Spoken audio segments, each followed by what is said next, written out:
Optical current ટ્રાન્સફોર્મરની મર્યાદાઓ જણાવો. ઓપ્ટિકલ કરંટ ટ્રાન્સફોર્મરના ઘણા બધા ફાયદાઓ છે, એની સાથે સાથે થોડી મર્યાદાઓ અને થોડા ચેલેન્જીસ પણ છે. જેમ કે સૌથી પહેલાં છે ઉચ્ચ પ્રારંભિક ખર્ચ.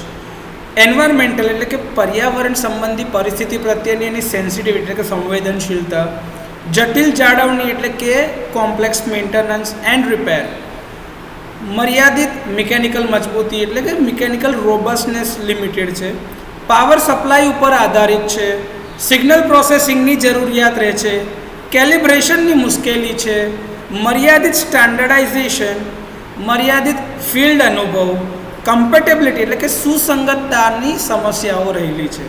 આની સાથે જ્યારે આવા પ્રકારના સાધનોના મેન્ટેનન્સ અથવા તો રિપેર કરવાના હોય ત્યારે હાઈ સ્કિલ લેબરની જરૂરિયાત પડે કે જેને કરંટ ટ્રાન્સફોર્મરની સાથે સાથે ઓપ્ટિકલ પ્રિન્સિપલનું પણ નોલેજ હોવું ફરજિયાત છે.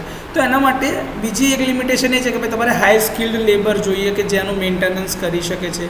બીજા ઘણા બધા ફાયદા અને ગેરફાયદા છે જે તમે આપણા વિડીયો અથવા તો ચોપડીના માધ્યમથી લખી શકો, વાંચી શકો છો.